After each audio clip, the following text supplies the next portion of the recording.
Hello family members అందరికీ నమస్తే అండి. ఇందాకటి వీడియోలో చెప్పాను కదా కదమ్మ పుష్పాలు తీసుకొచ్చుకున్నాను. ఇప్పుడు సాయంత్రం పూజలో అమ్మవారికి పెట్టుకుంటానని చూశారు కదా. మా లక్ష్మీదేవి అమ్మవారికి 2 కదమ్మ పుష్పాలు అయితే పెట్టుకున్నానండి.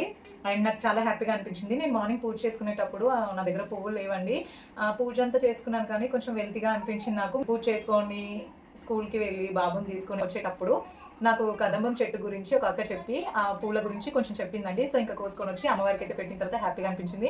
మార్నింగే పువ్వులు లేవని పూజ చేసుకునేటప్పుడు బాధపడిన నేను ఈవినింగ్ వరకు అమ్మవారు పుష్పాల గురించి నాకు తెలియజేసి అమ్మవారికి పెట్టించుకునేలాగా చేసింది మా ఇంటి అమ్మవారు. మా అమ్మ అండి. అమ్మ చనిపోయిన తర్వాత నేను తెచ్చుకున్నాను. ఇప్పుడు మీ అందరికీ ఇంకొక విషయం చెప్పాలి.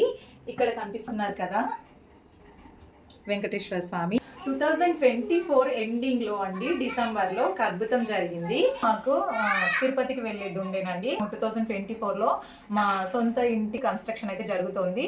సో ఆ టైంలో డిసెంబర్ టైంలో మా ఇల్లు ఆల్మోస్ట్ ఎండింగ్ అయితే వచ్చిందండి. కన్స్ట్రక్షన్ అంతా కూడా కొంచెం కంప్లీట్ అయ్యే మూమెంట్లో ఉంది. ఇంకా డిసెంబర్లో అయితే మేము టికెట్స్ అయితే అన్నీ కూడా బుక్ చేసి ఉన్నాయి. సో దర్శనం కోసం అని తిరుపతికి వెళ్ళేది ఉండే. ఆ టైంలో మాకు కొంచెం ఫైనాన్షియల్ ప్రాబ్లమ్స్ కూడా చాలా ఉన్నాయండి. ఇంకా మా వారికి చెప్పాను, ఇన్ని ఫైనాన్షియల్ ప్రాబ్లమ్స్లో ఉన్నాం కదా, నెక్స్ట్ ఎప్పుడైనా వెళ్దాము, ఈసారికి స్కిప్ చేద్దామని చెప్తే మా వారికి చాలా ఇష్టం అండి వెంకటేశ్వర స్వామి అంటే.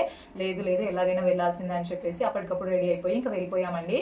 కొండపైకి వెళ్ళిన తర్వాత చాలా మందికి తెలిసే ఉంటుంది, ఇలాంటి విగ్రహాలు కొండపైన చాలా అమ్ముతారు. సో వాటిని కొనాలని ఎంత ఆశగా ఉందంటే నా మనసులో. అడిగితే ఎంత రేట్ చెప్తారో ఏంటో, చాలా ఫైనాన్షియల్ ప్రాబ్లమ్స్లో ఉన్నాము, పర్లేదులే ఎందుకులే అని చెప్పేసి దర్శనం అంతా కూడా అయిపోయిన తర్వాత ఇంకా కొండ కిందికి అయితే వచ్చేసామండి.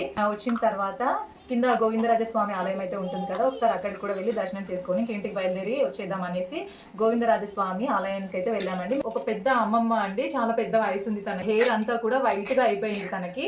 గుడి లోపల నుండి బయటికి నడుచుకుంటూ వస్తున్నప్పుడు ఆ అమ్మమ్మ మాకు ఎదురొచ్చేసి మా పెద్ద పాప చేతిలో ఈ విగ్రహం పెట్టబోతుందండి. ఈ స్వామివారి విగ్రహం పెట్టబోతుంటే మా పెద్ద పాప కొంచెం భయపడి వద్దు అనేసి నా వైపు పరిగెత్తుకుంటూ వచ్చింది. నేను వెళ్ళి వద్దు అని నేను అంటున్నాను తనతో, ఏంటమ్మా నువ్వు దేవుడి విగ్రహం ఇస్తుంటే వద్దని చెప్తున్నావు, తీసుకోవాలి కదా అని చెప్పేసి ఆ విగ్రహాన్ని నా చిన్న పాప చేతిలో పెట్టేసి వెళ్ళిపోయిందండి.